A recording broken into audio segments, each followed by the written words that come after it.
¿Cómo le va? Esto es el análisis por aquí, por DTV, el análisis por Diputados Televisión, en una jornada en la cual hubo novedades fuera del Parlamento Nacional y que tiene relación y tiene referencia, porque vamos a hablar del Consejo de la Magistratura, que hoy, después de 8 meses, hubo una nueva reunión, y ahí en el Consejo de la Magistratura lo integran también diputados nacionales, diputadas nacionales y también senadores y senadoras de la Nación. Por el otro lado, ya estamos pensando en lo que se viene la próxima semana. Dentro de una semana nada más, una nueva reunión de la Comisión de Juicio Político. ¿Para qué? Para seguir impulsando desde el oficialismo lo que es el juicio político a la Corte Suprema de Justicia. Hay otras comisiones que ya también se van diagramando en lo que tiene que ver con la agenda del Congreso Nacional, una reunión de la Comisión de Acción Social, reuniones que tienen que ver y que ya están programadas, que tienen que ver con la diplomacia parlamentaria, y por supuesto vamos a seguir hablando de lo que dejó la última reunión de la Cámara de Diputados, del Pleno de la Cámara de Diputados, con la aprobación de diferentes proyectos y la presencia, que fue hace una semana nada más, del jefe de gabinete, Agustín Rossi, aquí en la Cámara de Diputados. De todo esto vamos a estar hablando en las próximas 2 horas. Esto es el análisis por aquí, por DTV. Voy a saludar a mis compañeras que me acompañan en la jornada de hoy. Señora Daniela Mosetti, ¿cómo le va? ¿Qué tal? Buenas tardes, ¿cómo les va? Buenas tardes, muy bien. Uno de los martes que estamos acá en el programa, porque venimos de una seguidilla de reuniones de la Comisión de Juicio Político. La semana pasada había habido sesión, hoy martes no hay reunión de juicio político. Claro. Después de varias ediciones se retoma la semana que viene, pero esta semana corta. Semana corta, es verdad, y me parece que lo que se va a ir dando son algunas reuniones fuera del Congreso, tiene que ver con contactos extraoficial entre diferentes diputados nacionales, del oficialismo, de la oposición, hablando principalmente en cómo se pueden acercar posiciones para ver si durante este mes de abril puede llegar a haber alguna sesión. Para eso van a tener que buscar un tema. Algunos señalaban la posibilidad del proyecto de ley de agroindustria, que sea un tema que puedan consensuar y que puedan ir viendo, a ver si logran ciertos acuerdos políticos, logran las mayorías necesarias y avanzar con ese proyecto. Mientras tanto, el oficialismo sigue adelante con el proyecto que tiene que ver con el juicio político, la búsqueda de pruebas, el juicio político a la Corte Suprema de Justicia de la Nación. Señora Laura Serra, ¿cómo le va? ¿Cómo anda, Fer? ¿Todo bien? Bien, muy bien, muy bien. Bueno, sí, semana corta, no va a haber muchas novedades esta semana, tal vez la semana que viene, por lo que dejan trascender algunas fuentes oficialistas. Entre el viernes y el lunes de la semana que viene ya vamos a tener una agenda definitiva de comisiones, todavía no hay nada definido, con lo cual se anticipa también unos días sin demasiada actividad en la Cámara de Diputados, salvo lo que ustedes comentaban, la Comisión de Juicio Político y alguna otra comisión para tratar algunos temas, más que todo de temas sociales, pero en principio no hay prevista sesión, ¿no? Claro. Por ahora. Hoy estuvo hablando de ley de alquileres, ¿de parte del Ejecutivo hay alguna intención de hacer alguna modificación o no, de suspenderlo, suspenderlo? Sí, pero ¿cómo se suspende eso? A ver. Mediante un decreto. Mediante el decreto suspende. Ese sería. Ahora, ese decreto va a tener que tener la ratificación del Congreso. ¿O no? ¿O no? Ponele. Pero seguramente yo creo que van a tener que estar trabajando en alguna alternativa, ¿no? Una alternativa es una nueva ley de alquileres, después de todo el debate que durante el 2022 se estuvo dando. Sí, esa sería la opción, la verdad, menos institucional y la menos deseada, ¿no? Digamos, darlo de baja a través de un DNU. Y además lo que hace pensar es que darlo de baja o suspenderla de esa manera es, bueno, en un corto plazo, a resolver este tema nuevamente en el Congreso. Y la verdad que no lo ha logrado hacer el Congreso por ahora. ¿Y será en este año electoral o es medio complicado? Y complicado por 2 razones. Una, porque ya de por sí el dictamen o los dictámenes que fueron suscriptos en la Comisión de Legislación General, ninguno de ellos reunía la mayoría como para imponerse en el recinto. Por eso es que nunca se trató en el Pleno. Y ahí estamos, con 3 dictámenes, uno de mayoría, que es el del oficialismo, pero sin las suficientes voluntades como para imponerse en el Pleno del Cuerpo, y 2 dictámenes de minoría. Los 3, digamos, todavía sin debatirse en el recinto, por lo tanto está totalmente congelado el debate desde el año pasado.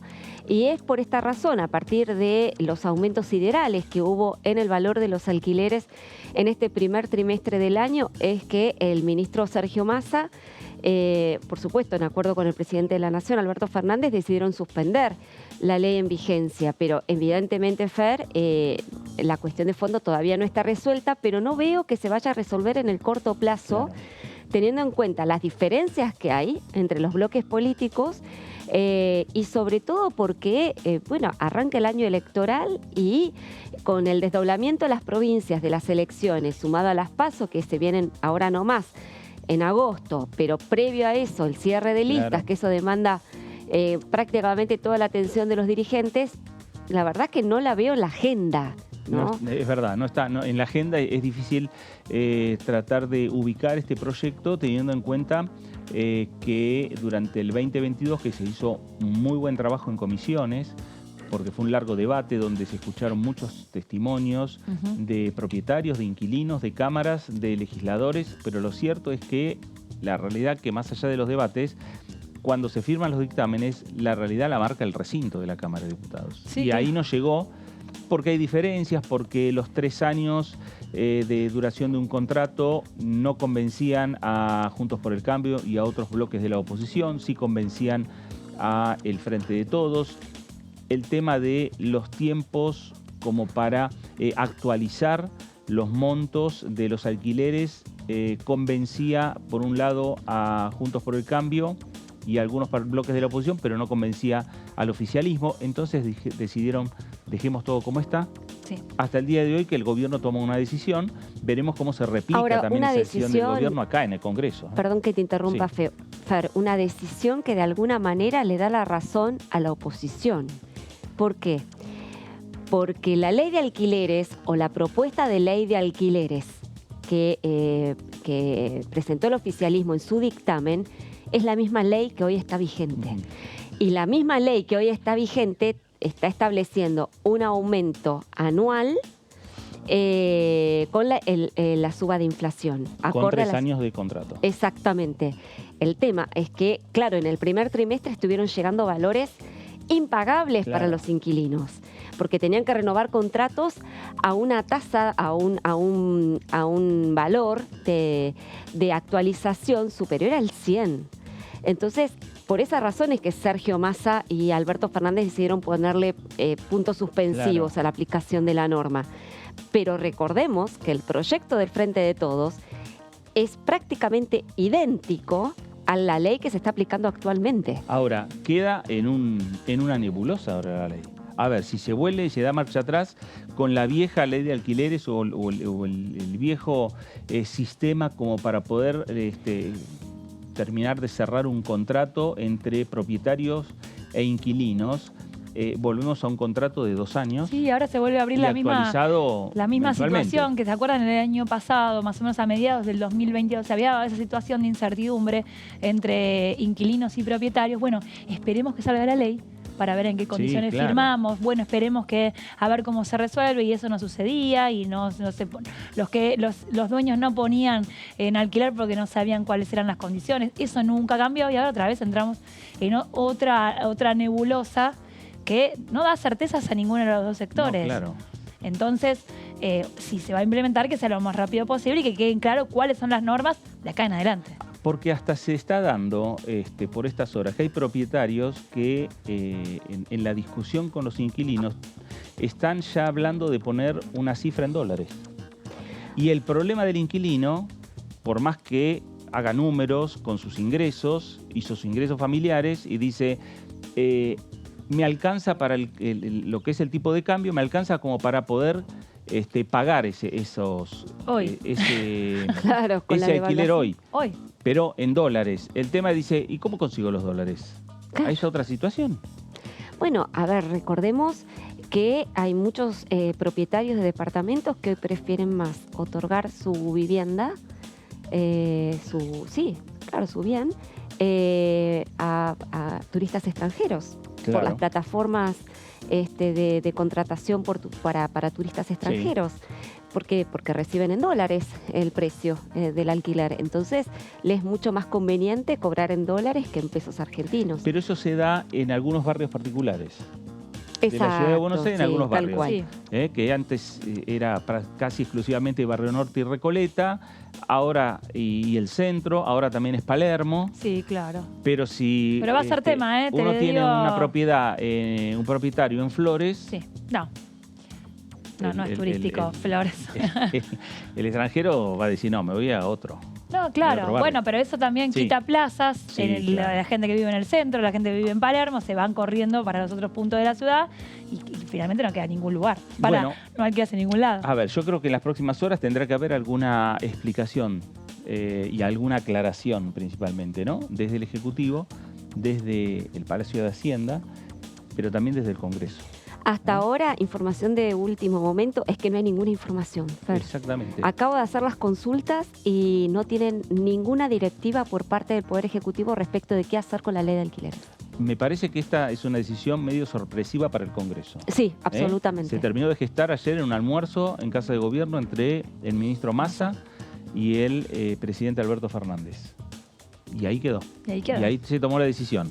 Bueno, mañana vienen anuncios, así que se están trabajando en varios frentes, evidentemente. Exactamente. Bueno, mientras tanto estamos pensando en lo que es la agenda de acá de la Cámara de Diputados, que repetimos como tema central la próxima semana, que es juicio político. Un tema central que tiene para el oficialismo. No es el tema central para la oposición, o por lo menos para Juntos por el Cambio, pero para el oficialismo sí avanzar con el pedido de juicio político a la Corte Suprema de Justicia de la Nación. Mientras tanto, hay algunas comisiones, allá está la Comisión de Salud y Acción Social, con una reunión informativa, no mucho más como para avanzar con ningún proyecto, pero sí para tratar algunos temas en particulares, y no hay mucha más actividad oficialmente, agendado oficialmente en esta Cámara de Diputados. Veremos con el correr de las horas, veremos si en la jornada de hoy, veremos si se da también en la jornada de mañana. Es una semana corta, bien los feriados de Semana Santa, y me parece que por ahí va a estar un poco el tema planteado por parte de los diputados, de las diputadas nacionales, sobre cómo van a ir diagramando la agenda de trabajo en esta Cámara de Diputados de la Nación. En el horizonte que está, y en el horizonte está para el oficialismo, está para la oposición, ver de qué manera pueden ir consensuando algún tema, algo de la agenda que tenga que ver con la posibilidad de tener ciertos acuerdos políticos entre oficialismo y oposición, principalmente para avanzar con algunos proyectos. Algunos proyectos que tienen que ver con el área económica o tienen que ver más que nada con el área social o de salud, que a veces son esos proyectos que logran el acuerdo y el consenso. Bueno, veremos finalmente cómo se va dando con el correr de las horas y en los próximos días principalmente esas conversaciones. Decimos, como no hay actividad en el Congreso, son conversaciones extraoficiales entre seguramente la presidenta de la Cámara, Cecilia Moró, el presidente del bloque del oficialismo, Germán Martínez, autoridades de Juntos por el Cambio, autoridades de otros bloques políticos en la Cámara Baja. Veremos cómo van avanzando. Hay intenciones, sí, oficialismo y oposición, de ir trabajando con mayor consenso el proyecto de ley de agroindustria, y veremos qué es lo que ocurre con el correr de las horas. Presentamos y ya vamos a charlar con nuestro primer invitado aquí en los estudios de Diputados Televisión.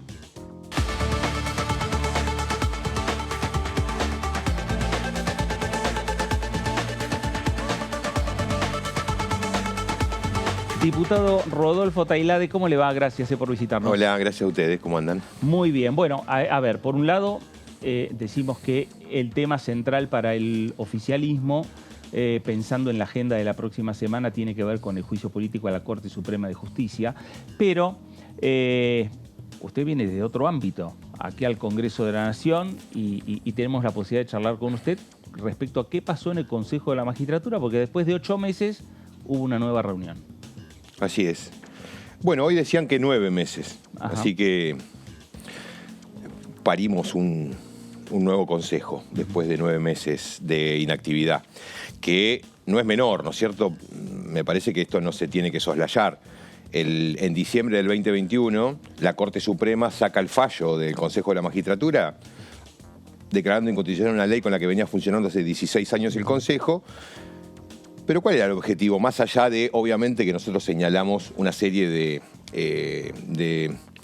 ilegalidades del fallo, entre ellas que el propio Rosati se está poniendo como presidente del Consejo, entre otras cosas. Pero uno de los objetivos que planteó el propio Rosati fue destrabar la situación del Consejo de la Magistratura, porque en ese momento no salían ternas, no salían, digamos, los principales actos del Consejo, a pesar de que funcionaba semanalmente el Consejo de la Magistratura. Bueno, vino Rosati y ¿qué pasó? Hubo 2 plenarios en un año. En todo el 2022, 2 plenarios. Uno ni bien asumió en mayo y el otro en agosto, septiembre. Digamos, estos son los 9 meses que han pasado desde ahí. Desde ese momento o todo el año pasado estuvo paralizado absolutamente el Consejo, y hoy, con la nueva conformación, esto es con los nuevos diputados, con los nuevos senadores, con otros abogados, es decir, esa conformación parcial que duró desde abril a noviembre, se terminó, ahora hay otra. Esta es la primera reunión, y en la primera reunión del año, bueno, me parece que ya están mostrando los dientes, digamos, sobre todo los jueces, porque hoy se consagró, me parece a mí, una injusticia, o si se quiere, un acto ilegítimo, que es la designación de la vicepresidenta del cuerpo. Con 13 votos se votó a una jueza, Agustina Díaz Cordero, una jueza de primera instancia en lo civil, que claramente muestra que es un consejo de los jueces, manejado por los jueces y para los jueces. No es el Consejo de la Constitución, no es el Consejo de la Política. Claramente lo que está pasando en el Consejo es que los jueces han decidido el asalto total y han puesto como autoridad, después del presidente de la Corte, que es un juez, claro, a otra jueza. Y eso ustedes lo cuestionaron hoy. Hoy lo cuestionamos. ¿Y Juntos por el Cambio? Perdón, hola, ¿cómo le va, diputado? ¿Qué dice? Bien. No, ¿y cómo se expresó Juntos por el Cambio, la representación de Juntos por el Cambio, el ala política de Juntos por el Cambio? Es que Juntos por el Cambio, en la persona del diputado González, fue quien propuso a Díaz Cordero como vicepresidenta. Con lo cual, ahí hay 2 lecturas que hacer. Una, que evidentemente hay un acuerdo, o había un acuerdo, entre jueces, parte de la política, Juntos por el Cambio, algunos académicos que también, o el estamento de la academia también votó a favor de la presidencia de Díaz Cordero, de la vicepresidencia de Díaz Cordero. Con lo cual, yo diría que las 2 lecturas es este acuerdo que claramente se percibía, pero en segundo lugar una cuestión política de fondo. Seguimos retrocediendo, seguimos claudicando ante la justicia, porque si vos me decís fue otro de los jueces el que propuso a su colega, bueno, lo entiendo, pero que la política proponga a la vicepresidenta del cuerpo y que sea también jueza, igual que... Ahora, en la práctica, ¿qué representa que ella sea la vicepresidenta? ¿Tiene alguna decisión extra o alguna definición superior al resto de los integrantes? No, al resto de los integrantes no, pero tiene todas las facultades de la presidencia, que son muchas. Claro. Es decir, frente a la ausencia del presidente, y esto es lo que va a pasar, ya se los adelanto. Ya se los adelanto. Rosati no va a ir a laburar. No va a ir a laburar. Por eso quería una vicepresidenta que le responda de manera absoluta, es decir, a una jueza. Entonces, Rosati yo creo que no va a soportar las reuniones como las de hoy, que si bien hoy estuvimos tranquilos porque básicamente solamente teníamos que elegir autoridades, pero cuando se empiecen a definir algunas cuestiones importantes, me parece que el tono de las reuniones va a ser otro, digamos, la dinámica no va a ser de amabilidad o de diplomacia, pues se están definiendo cosas muy importantes, entre ellas los fallos que sacó la Corte y que la propia Corte, o en todo caso el propio presidente de la Corte, no cumple. Por ejemplo, el fallo de Bruglia y Bertuzzi, que hace 2 años la Corte dijo que eran ilegítimos y que esperáramos al concurso. Bueno, ¿qué pasó? Llegó Rosati al Consejo, los concursos estaban terminados, había 2 ternas, 2 propuestas de ternas, oficialismo y oposición. Nosotros propusimos votar la de la oposición. Ni la oposición quiso votar su propia terna, porque, como dijeron hoy, reconociendo, hay llamados para bloquear, etc. Bueno, eso tampoco lo resolvió Rosati, y eso es lo que escribió Rosati. Porque si vos me decís, bueno, qué sé yo, Roxana Reyes no va a votar. Bueno, te lo entiendo. Pero Rosati, que acaba de firmar, o hace un año que firmó un fallo diciendo que había que que en ese sentido, entonces me parece lo de Brugli y Bertuzzi. Y ahora, otro incumplimiento a su fallo, que es lo que nosotros pusimos de manifiesto hoy. En diciembre del 2021, la Corte saca el fallo declarando inconstitucional la 26080, la del Consejo de 13 miembros, ¿no? Resucitando la vieja 24937 de 20 miembros. ¿Y qué dice Rosati o los miembros de la Corte en ese fallo? Que acá no hay equilibrio. Es decir, en el Consejo de 13, después de 16 años, no había un equilibrio entre el estamento político, el estamento judicial, y conceptualmente avanza sobre lo que es el equilibrio, ¿no? Y entre otras cosas dice que es que un estamento no hegemonice una dinámica particular del Congreso, del Consejo. Bueno, es lo que va a pasar con la presidencia. Es decir, y ahí ahí cuando cambia la composición, van a mayor cantidad de representación política. Ahora tienen más que antes, pero no lo logran destrabar. No, bueno, sí, hay más que antes en términos de números. De números. Claro. Porque éramos 6 sobre 13. Claro, ahora en cambio, son 8 sobre 20. 9, si querés, 9 con el representante del Poder Ejecutivo, que es, si se quiere, la política, 9 sobre 20. La verdad que tampoco cambió demasiado. Claro. Es decir, lo único... Hoy solamente faltaría designar un representante por los senadores. ¿Están funcionando así? Bueno, es que ya está designado el representante de los senadores, que esa es otra cosa absolutamente irregular de cómo estamos funcionando con 19 miembros cuando la ley dice que somos 20. Claro. Pero el representante para ustedes es Doñate. Y claro. Que lo designó el Senado Nacional. Por supuesto, pero es una está decisión de la Corte. Cuestionado en la justicia. Bueno, está cuestionado en la justicia como está cuestionada Reyes. Reyes está cuestionada en la justicia por parte de nuestro bloque, que ganamos esa demanda en primera instancia y ahora en la Cámara acaban de revocar, digamos, el fallo, pero nosotros metimos el recurso extraordinario, con lo cual Reyes está judicializada de la misma manera que está judicializado Doñate. En cambio, uno sí y otro no.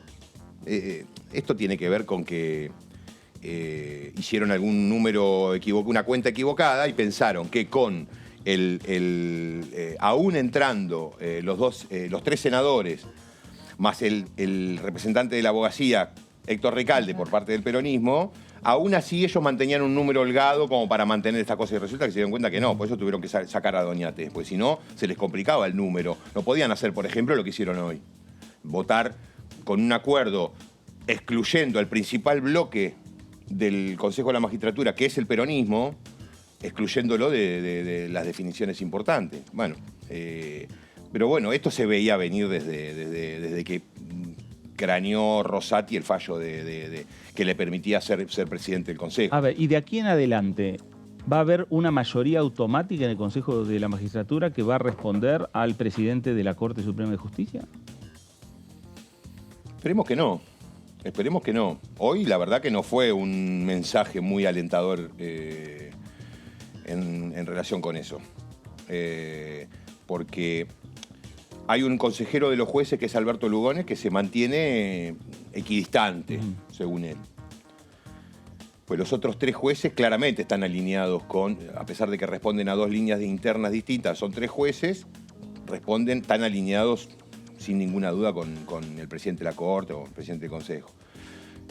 Los radicales haciendo un papel indigno, la verdad, un papel indigno.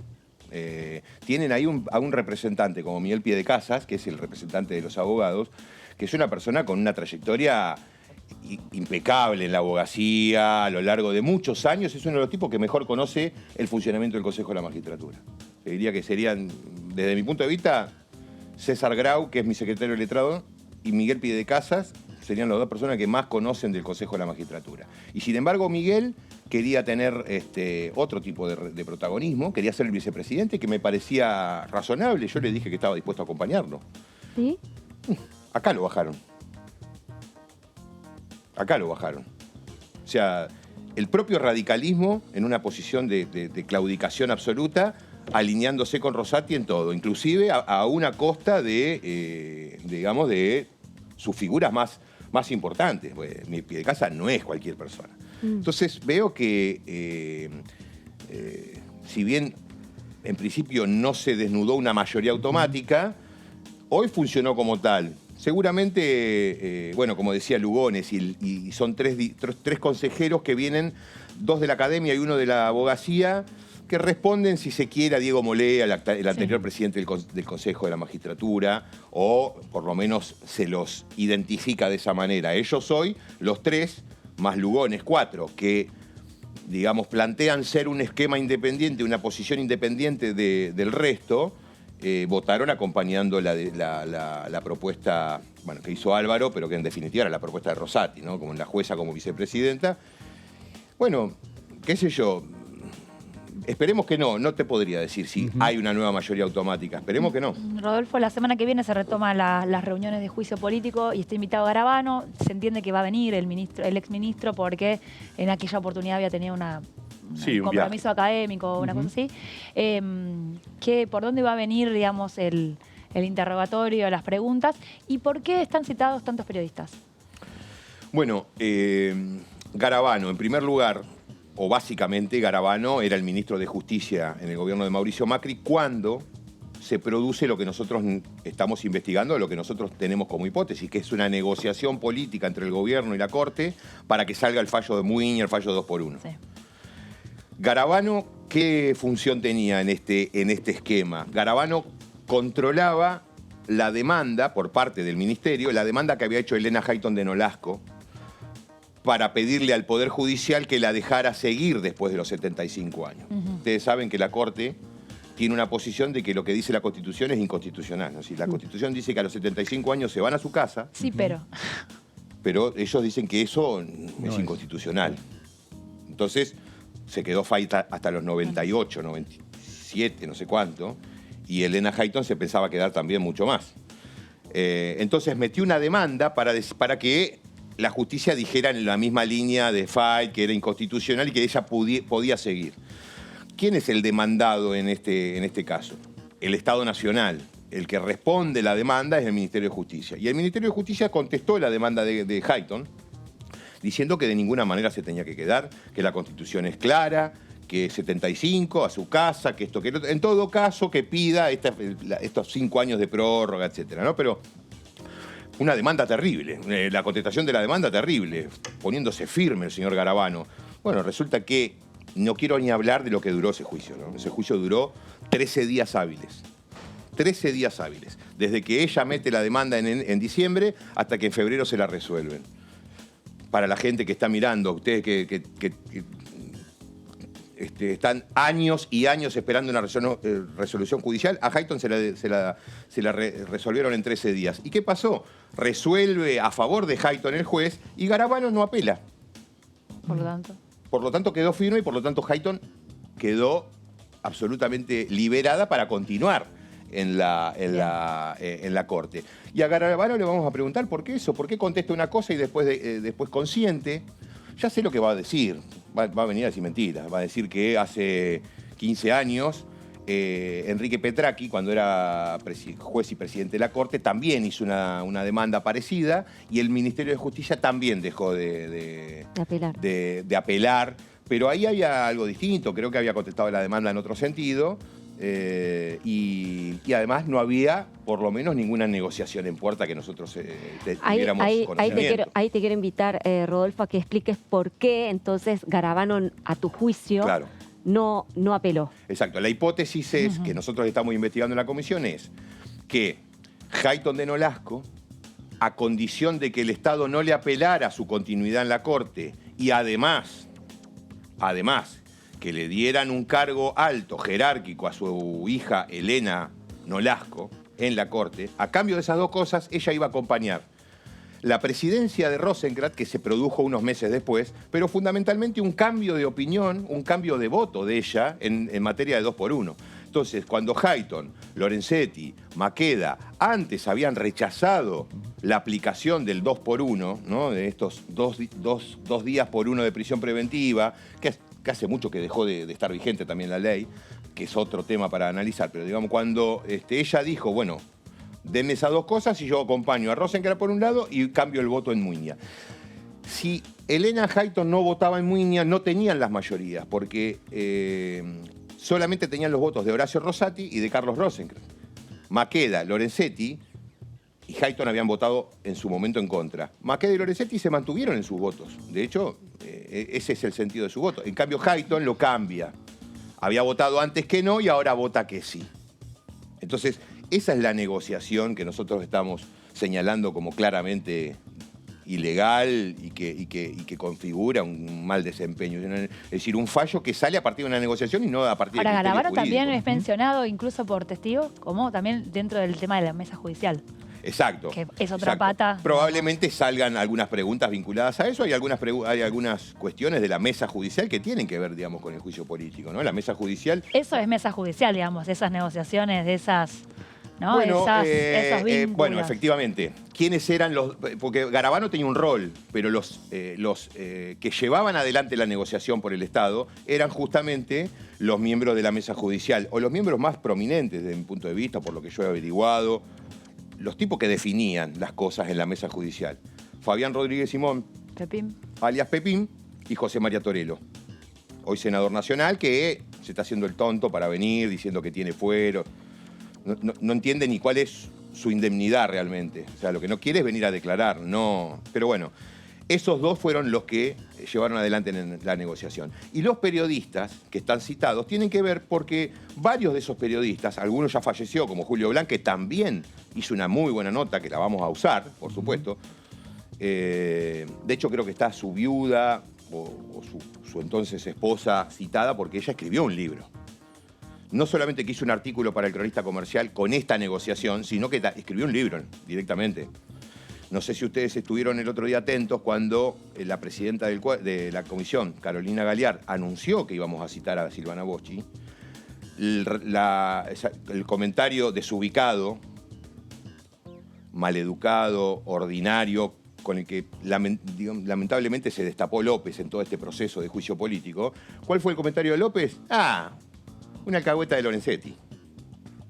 O sea, que va a venir la cosa, me parece bastante complicada. Ahora, fundamentalmente, estos periodistas que estamos citando dieron cuenta de estas negociaciones. Entonces, vamos a preguntarle que profundice un poco más sobre su nota. ¿Alguna de las periodistas también tiene que ver con por ahí el tema de los chats? ¿O no se trata en esta oportunidad? Sí. No, en principio no. Había sido una, me parece que Irina Hauser había aparecido como una que había tenido vínculos con algunos que estaban en los chats, pero en este caso no se va a tratar la reunión la próxima del 11 va a ser exclusivamente para darle un cierre al 2x1. Estamos viendo si también convocamos a organismos de derechos humanos que habían sido convocados y que por ahí después... Ahora, hay algo que no me cierra, diputado. El tema de, habría entonces, a partir de toda esta lógica que usted presentó, es el gobierno quería que saliera el fallo 2x1. Sí, efectivamente. No, por lo que yo escuché en la comisión, yo la verdad no me acuerdo mucho de aquel momento, pero que hubo mucho, o por lo menos creo que lo planteó López, ¿no? Que el gobierno en su momento salió a repudiar el fallo 2x1. O sea, como que no estaba atrás de que saliera ese fallo. Sí. Bueno, y de hecho, cuando se votó la ley... fue unánime, o prácticamente el único que no votó fue Alfredo Olmedo. Sí, exacto. Entonces, ¿cómo se entiende esa incongruencia? Bueno, yo diría que el repudio del gobierno, efectivamente, como decís, Laura, en la comisión fueron los diputados López, entre ellos, los que dijeron que el gobierno había repudiado. Pero también un testigo de los más, si quiere, valiosos, Federico Morgenstern, que es el secretario letrado de Carlos Rosekrat, que es el que escribió el fallo 2x1, que lo reconoció ante nosotros. Yo escribí el fallo 2x1 y después salía a buscar adhesiones. Morgenstern dijo, ¿cómo va a ser el gobierno? ¿Cómo va a negociar con el gobierno si fue el que más nos cuestionó? Así fue. Bueno, yo diría que el repudio del gobierno se da a partir de que hay un repudio de la sociedad generalizado que no se lo esperaban. Es decir, yo creo que no se esperaba ni el gobierno ni la Corte que hubiese sido, digamos, tan contundente y tan transversal, digamos, ¿no? Porque no fue el kirchnerismo el que salió a cuestionar el fallo. Un fallo que también, me parece, atraviesa otras cuestiones, y no solamente de derechos humanos. El 2x1 es una ley que a víctimas de la violencia de delitos, de la violencia institucional, es una ley que moviliza mucho, digamos, ¿no? Revuelve las tripas. Entonces, yo creo que no solamente tuvo que ver con una política histórica de la Argentina, que está reconocida y que tiene que ser orgullo, que es la de derechos humanos, la política de memoria, verdad, justicia, sino que también atravesó otras capas de la sociedad. Y yo creo que el gobierno se vio absolutamente desbordado por eso y tuvo que cambiar la posición. Pero la verdad que a mí me cuesta pensar que Julio Blanc, Jorge Lanata, Martín Granowski, Silvana Boschi, Luciana Bertoia y varios más coincidían en este escenario de negociación. Y de hecho, esas notas son muy críticas del gobierno. Es decir, entre otras cosas, seguramente el gobierno salió a decir, porque desde La Nación y Clarín le dijeron... Hay cosas que no van a poder revelar.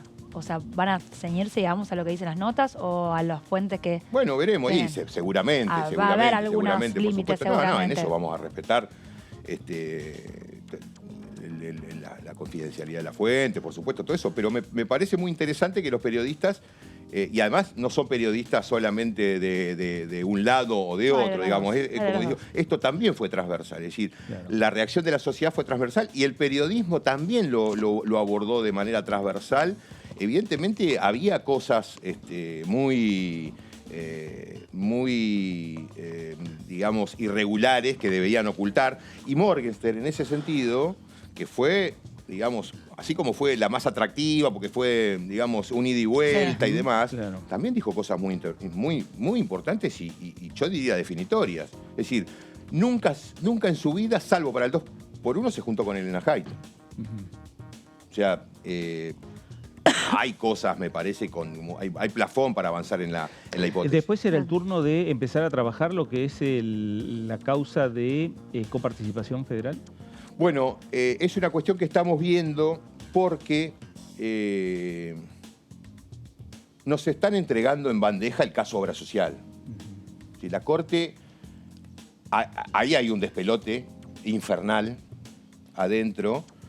Este fin de semana, desde el viernes, se conocieron varios artículos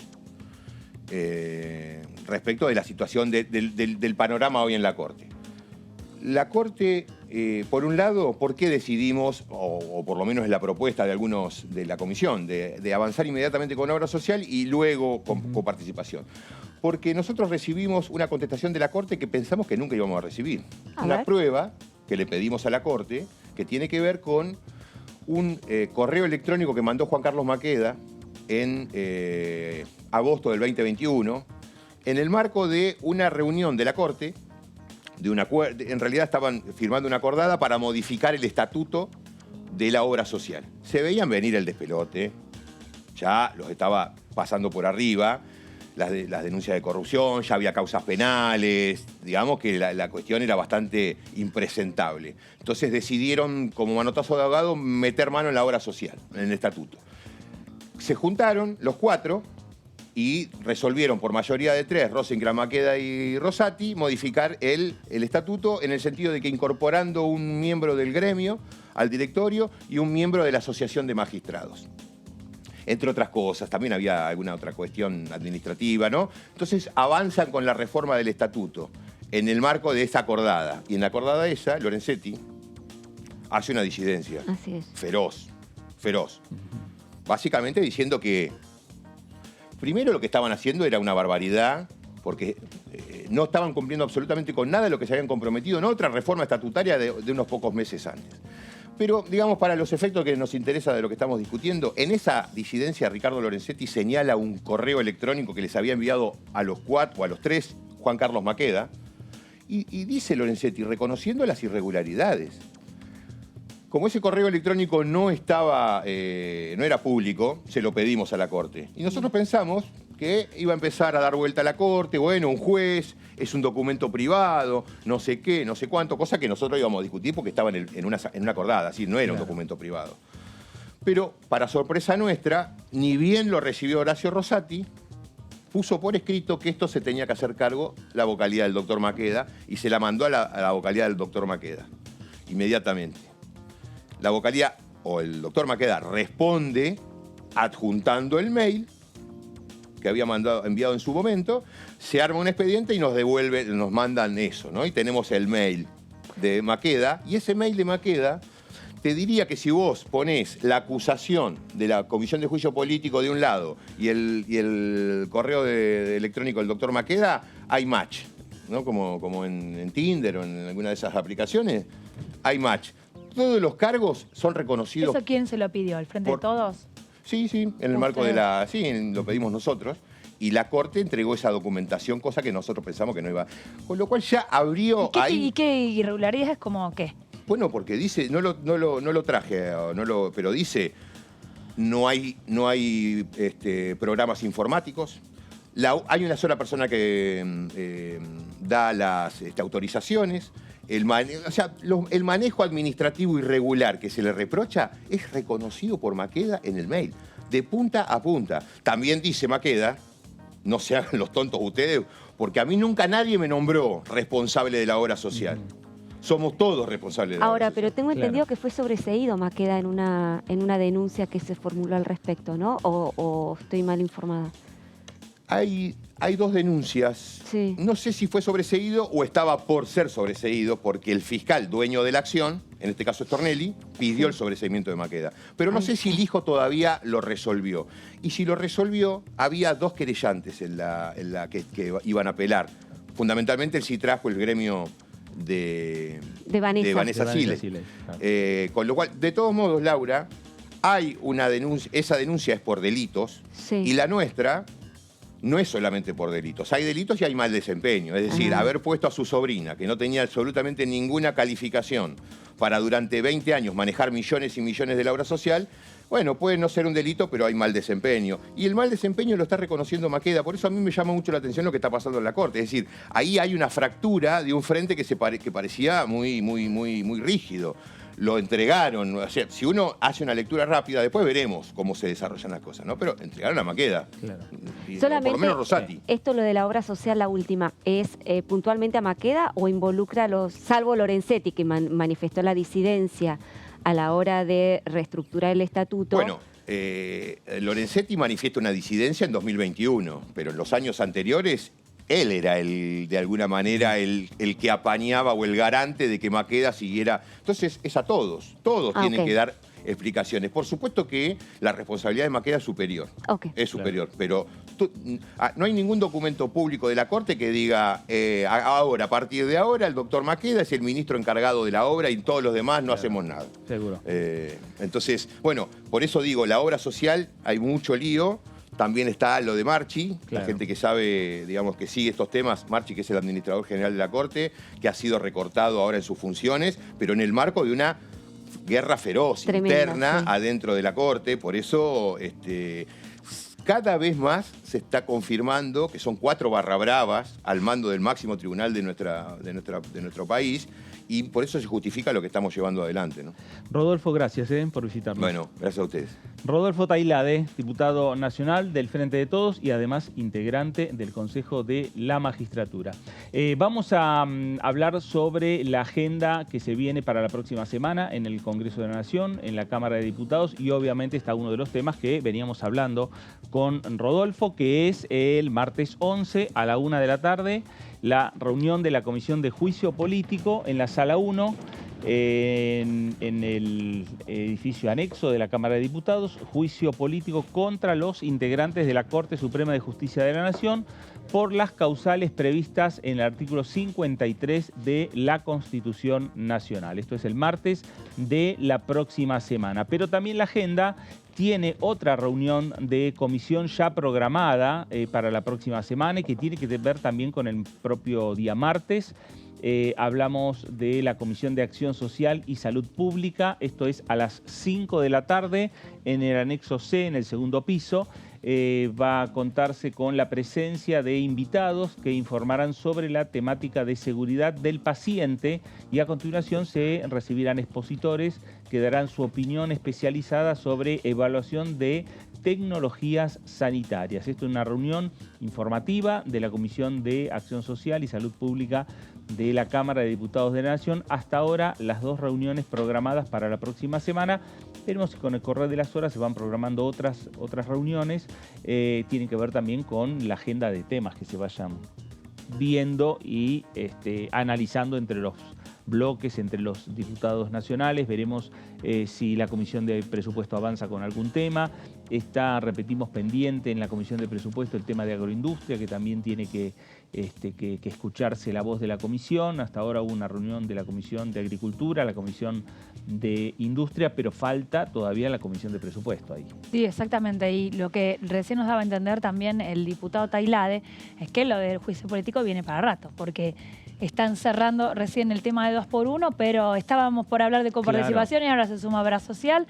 O sea, hay bastantes reuniones semanales, por lo menos, que se ven en el futuro, todo mayo seguramente. No, y lo que se ve también que 4 personas tienen una interna feroz comparado con las internas que hay acá en la Cámara de Diputados. Tan peleados, me parece. Hay fuertes discusiones, parecería, por lo que dijo el diputado Tailade, sí. Fuertes discusiones entre los 4 integrantes de la Corte Suprema. Sí, bueno, habrá que ver cómo lo aprovecha el Frente de Todos, ¿no? Para llevar agua a su molino. Por de pronto la causa Obra Social... bueno, va a cobrar una víctima, ¿no? En principio, que es el ex diputado, el ex senador y actual ministro de la Corte, Juan Carlos Maqueda. Pero bueno, habrá que ver qué es lo que sucede con las otras acusaciones, claro, ¿no? Exactamente.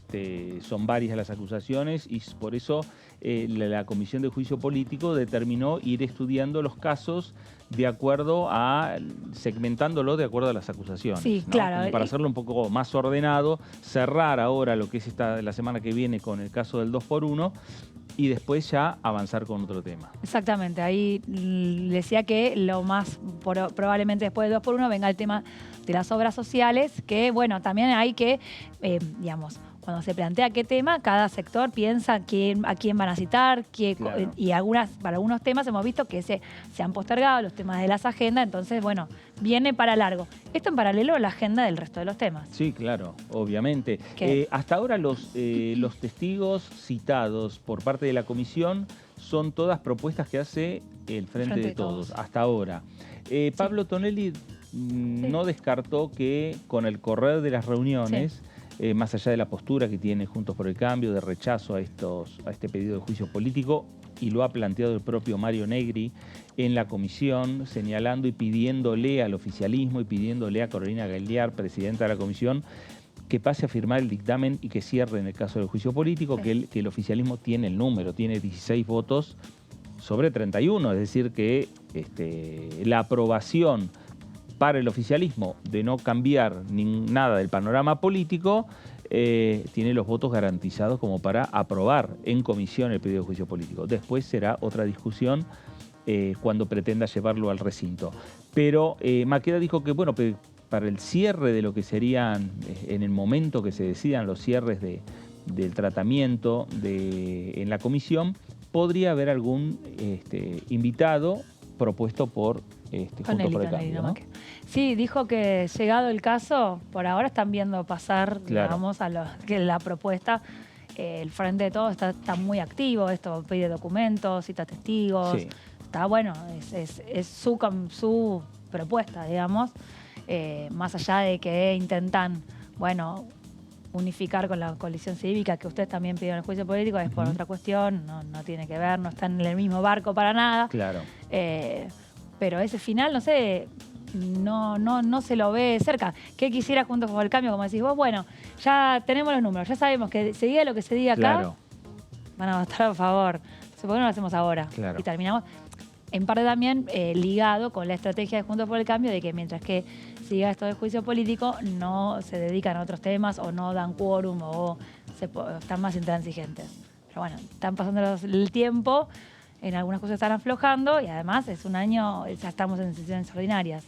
Sí, me parece que esa estrategia que había planteado de no discutir otros temas Juntos por el Cambio, me parece que va viendo proyecto a proyecto, debate a debate, cómo se va dando, de acuerdo a las necesidades también de su propio sector político, porque cuando se discutió y se puso en la propuesta de discutir la situación de la justicia en la provincia de Santa Fe, Juntos por el Cambio rápidamente bajó el recinto, fue a las comisiones, habló en las comisiones respecto al proyecto, no esperó que haya una mayoría por parte del Frente de Todos y después recién ir a discutir el tema, sea en la comisión o sea en el recinto, ¿no? Sí. La estrategia me parece que es ley por ley o debate por debate que se va dando en esta Cámara de Diputados de la Nación. Pero lo cierto es que ya la semana que viene vamos a tener una nueva reunión de la Comisión de Juicio Político. Van a estar cerrando, es así lo que pretende el oficialismo, cerrar el caso del 2x1. La presencia de Garabano, seguramente habrá preguntas que van a ser también ajenas al tema del 2x1 y a lo mejor tenga que ver con otros temas, sí, vinculados más que nada también con la mesa judicial, o a lo mejor puede haber algunas preguntas o cuestionamientos desde otro sector que no sea el Frente de Todos. Algunos señalan que puede haber algunas preguntas, principalmente desde la coalición cívica, que en su momento pidió el juicio político al entonces ministro Garabano, por parte de Lilita Carrió. Es decir, que veremos cómo va a transcurrir la próxima semana en la Comisión de Juicio Político y veremos también los pasos siguientes en torno a, bueno, estos documentos que está recibiendo la Comisión, que prácticamente no es que le llegan únicamente al Frente de Todos.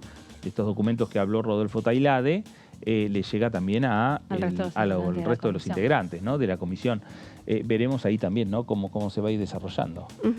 Sí, efectivamente, habrá que ver cómo sigue la cuestión. Sí. Por de pronto el juicio político, el monotema de la Cámara de Diputados, la Cámara de Diputados que increíblemente trabaja más que el Senado, ¿no?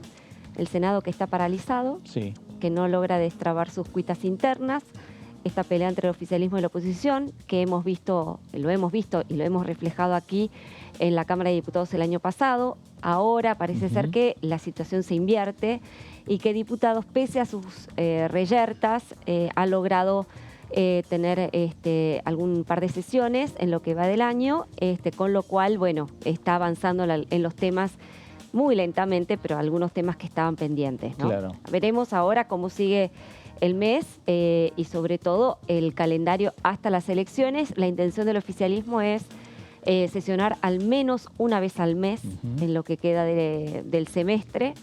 Y después, bueno, obviamente, después de las PASO será otro cantar, claro, ¿no? Pero en principio sería esa la intención. Veremos con qué agenda, porque las comisiones están teniendo una actividad bastante parsimoniosa, podríamos decir.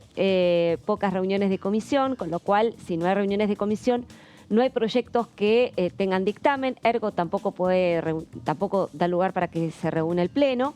Así que bueno, lentamente estamos viendo cómo el Congreso entra en clave electoral, ¿no? Y habrá que ver si en las próximas horas hay algún tipo de manifestación por parte de lo que señalábamos anteriormente, que hasta ahora, y lo chequeó antes de empezar esta edición del análisis, lo chequeó Laura, el tema de la ley de alquileres, si hay alguna reacción por parte del diputado Julio Cobos.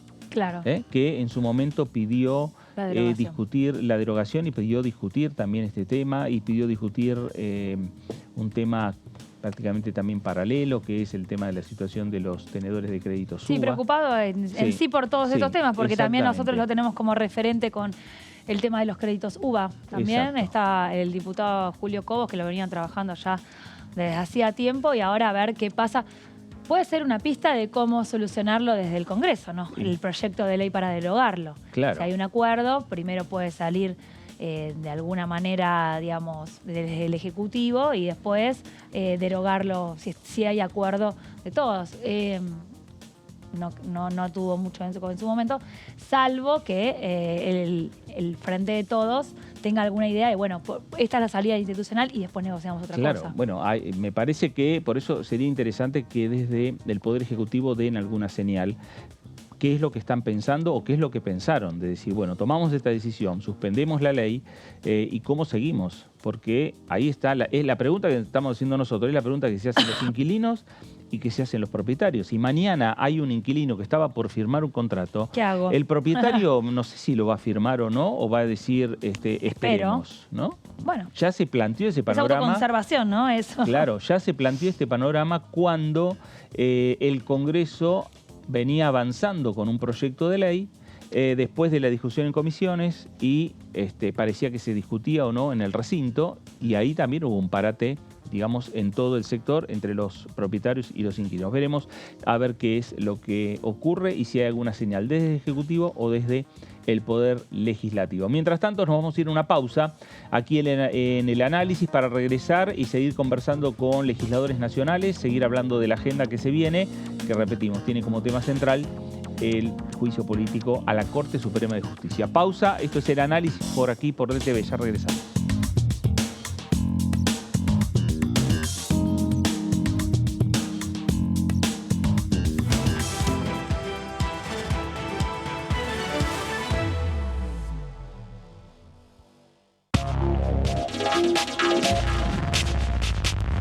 DTV es información, diálogo, análisis. DTV es federalismo, pluralidad de voces, libertad de expresión. DTV es todo lo que un país en democracia tiene que ser. DTV es tu voz en el Congreso. Este 2023 seguí eligiéndonos. DTV, el periodismo en el Congreso. Ampliamos las asignaciones familiares. A partir de marzo, igualamos el tope de ingresos para percibir las asignaciones con el piso del impuesto a las ganancias. De este modo, incluimos a 900.000 niños, niñas y adolescentes al sistema de asignaciones, poniendo en valor el trabajo de más de 600.000 familias trabajadoras. Primero la gente. ANSES, Ministerio de Economía, Argentina Presidencia. Hola, ¿qué tal? ¿Cómo andan? Bienvenidos, bienvenidas. Aquí estamos. Es un proyecto que suscribimos 18 de los 19 diputados nacionales en la provincia de Santa Fe con la idea de poder preparar a la justicia federal para el sistema acusatorio adversarial que impone nuestro nuevo Código Procesal Penal. No solamente prevé jueces de garantía, fiscales, defensores que van a tener un rol preponderante en la nueva dinámica del sistema, sino inclusive también corrige algunos pasajes históricos.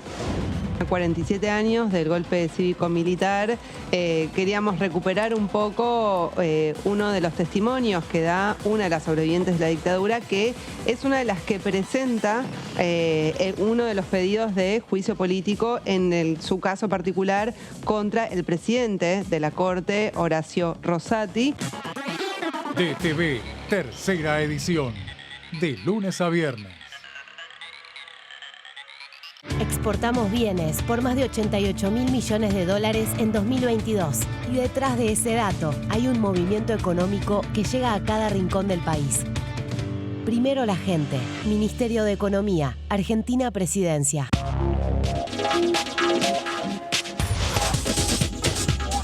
Punto Género, lunes, 23 horas.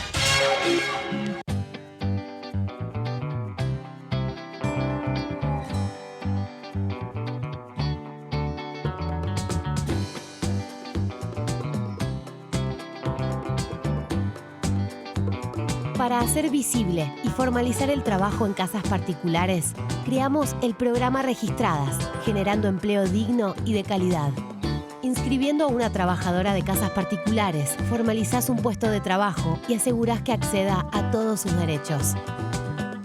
A través del programa Registradas, durante los primeros 6 meses, el Estado cubre el 50% del sueldo de las nuevas trabajadoras.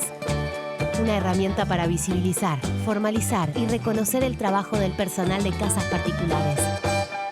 Argentina Presidencia. ¿Cómo le va? Esto es el análisis por aquí por DTV. Tenemos este desafío de la izquierda, marcar. ¿Por qué? ¿Cómo se genera empleo genuino? Venimos insistiendo. Reducir la jornada de trabajo a 6 horas, 5 días a la semana, sin afectar el salario, claro, obviamente, para repartir las horas entre ocupados y desocupados. Que el salario mínimo cubra el costo de la canasta familiar. Lo que se logró esta semana es producto del enorme esfuerzo que hace la presidenta de la Cámara, Cecilia Moró, para obtener consensos en el abordaje de los temas. También, obviamente, nuestro presidente de bloque, Germán Martínez. DTV, el análisis, de lunes a viernes.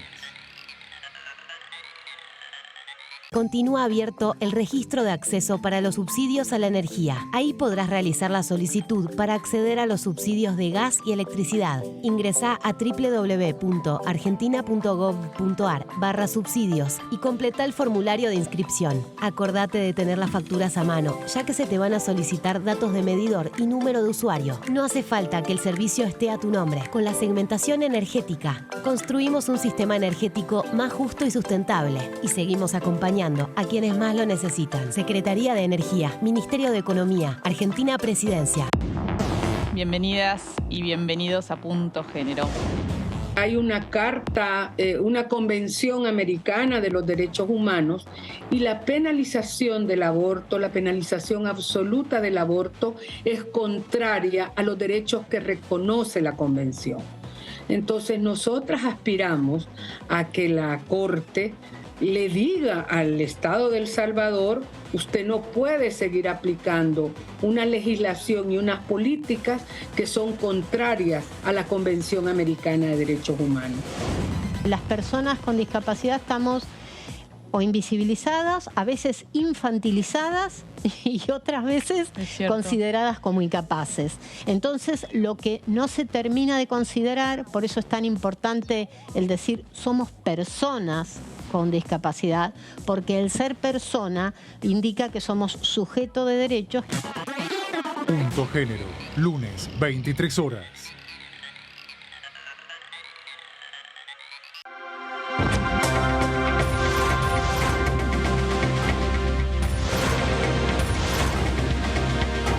Ellos son tu voz. En DTV, el resumen. DTV, el periodismo en el Congreso.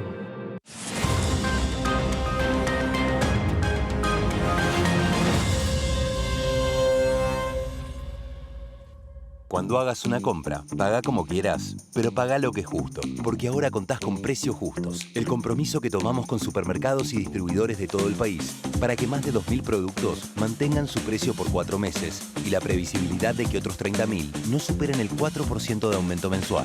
Además, podés avisar de faltantes o irregularidades para que nadie tenga que pagar de más.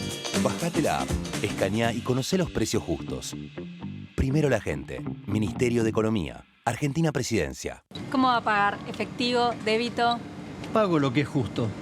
Hoy podés pagar como quieras, pero pagando siempre lo que es justo. Precios Justos es un compromiso entre todas y todos que nos permite desde la app avisar de faltantes e irregularidades para que nadie tenga que pagar de más. Esta medida va a traer orden en los precios y en las casas de cada familia. Bájate la app, escanea y conoce los precios justos. Primero la gente. Ministerio de Economía. Argentina Presidencia.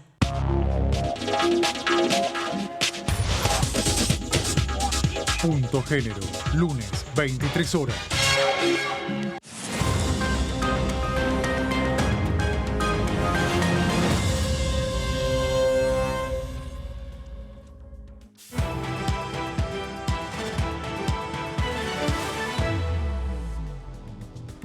Muy bien, regresamos aquí a El Análisis por DTV, El Análisis por Diputados Televisión y nos vamos a la ciudad de Buenos Aires.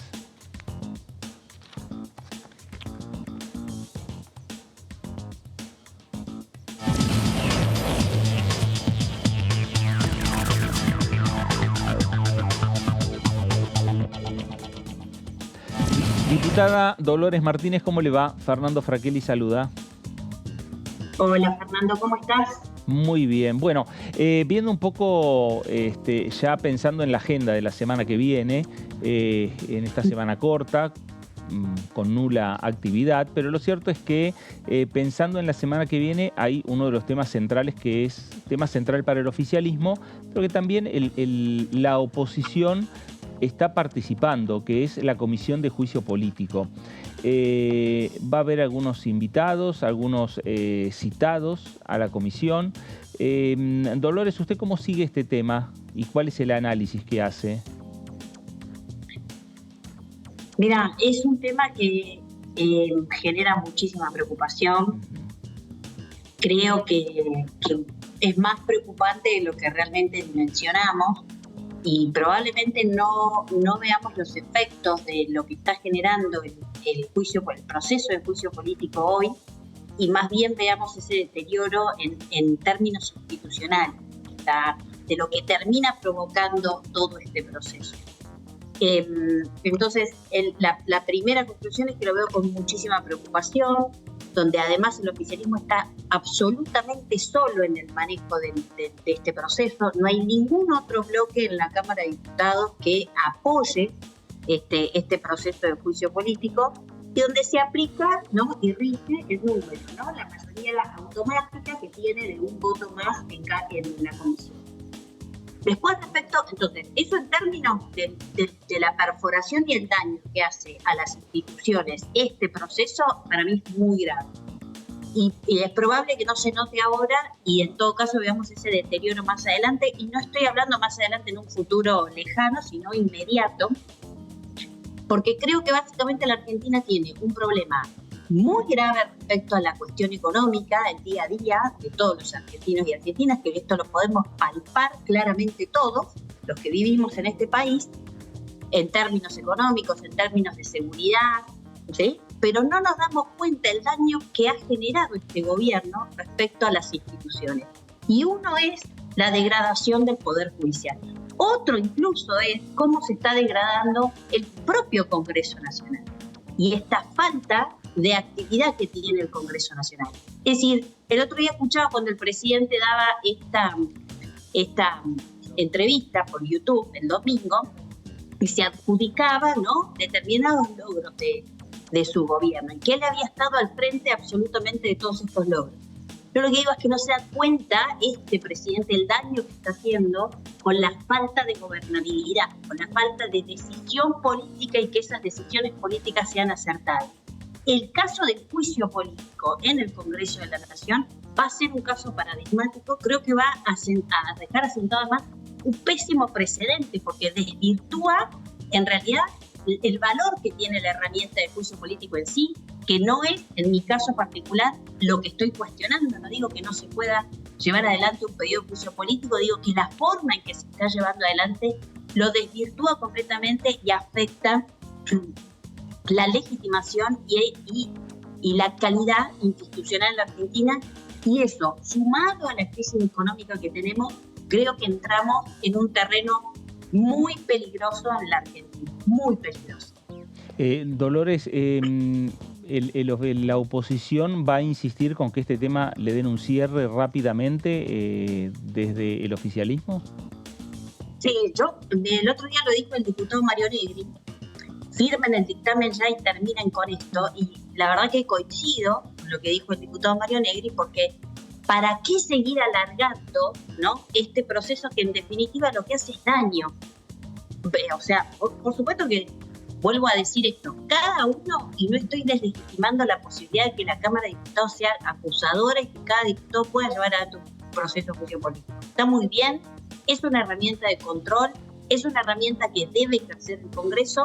Ojalá no sea solamente contra los jueces de la Corte Suprema, que también esto se pueda llevar adelante contra los funcionarios del Poder Ejecutivo, sobre todo con el presidente de la Nación. Pero cuando se lleva adelante este proceso hay que ser muy cuidadoso. Y creo que el Frente de Todos no es para nada cuidadoso en esto. Ha violado absolutamente todos los márgenes. Si uno se detiene en lo que son los procesos de informe, de proceso de los testimonios, de la prueba testimonial, la verdad que es muy grave lo que sucede, incluso con la violación de los datos personales, estarle preguntando a los funcionarios cuestiones que nada tienen que ver justamente con la causa que supuestamente a los funcionarios judiciales, que supuestamente se está investigando. Creo que entra en un terreno terriblemente grave. Y ya la utilización que hizo el Frente de Todos, el caso Muina, y el testigo de haber traído una persona a que exponga de qué manera fue violada en sus derechos, fue sus vejámenes durante la dictadura militar. Yo la verdad nunca había visto una situación de esa manera, que nada tenía que ver con la cuestión de poder testimoniar respecto a si viene una persona y sabe o no por qué se llegó a un fallo X, en este caso, en el caso Muina. La verdad, haber vivido esa situación en el Congreso de la Nación, en el marco de la Comisión de Juicio Político, creo que deja un pésimo antecedente y que el Frente de Todos está traspasando absolutamente todos los límites con esto. ¿Qué tal, diputada Laura Sarra? La saluda. Para cambiar... Hola, Laura, ¿cómo ¿qué tal? Bien. Cambiamos un poco el tema de conversación. La semana pasada estuvo presente aquí el jefe de gabinete, Agustín Rossi. Ustedes habían formulado varias preguntas para ser respondidas por escrito al jefe de gabinete, a las distintas áreas que componen la administración central del Estado. Quería preguntarle, bueno, a partir de lo que fue la presentación de Rossi y de las respuestas que ustedes han recibido, ¿qué temas quedaron sin responder? ¿Qué temas les dejaron a ustedes alguna preocupación a partir de, digamos, la respuesta de Rossi o la no respuesta de Rossi, ya sea por escrito o de manera verbal cuando vino aquí a la Cámara de Diputados? Mira, el tema del informe del jefe de gabinete tiene justamente varias aristas. Una, principalmente la que vos acabas de mencionar, es decir, las respuestas que no llegaron, sea tanto en el informe escrito como sea tanto en el informe verbal. Además, dejó muchísimo que desear, no ser totalmente crítica, el informe verbal que hace el jefe de gabinete. Fíjate que él, en lugar de venir a hablar de la administración actual, incluso cuáles son las cuestiones que puede traer al Congreso este gobierno, venir a rendir cuentas o venir a proyectar cuestiones, o sea, hacia dónde quiere ir el gobierno, efectivamente y muy inteligentemente Agustín Rossi prefirió hablar del pasado, ¿no? Absolutamente en ningún momento proyectó la cuestión actual, ni que se hizo cargo, ni tampoco proyectó cuestiones que tengan que ver con el futuro.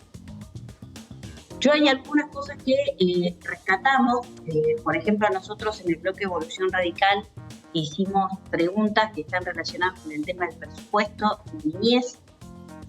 Hicimos algunas preguntas, ahí nos respondió que efectivamente se estaban actualizando unas partidas que nosotros habíamos establecido en el presupuesto general de la Nación, que luego habían sido modificadas, detraídas, y ahora nuevamente a través de nuestro reclamo se están recomponiendo esas partidas, una parte al menos de esas partidas presupuestarias niñas.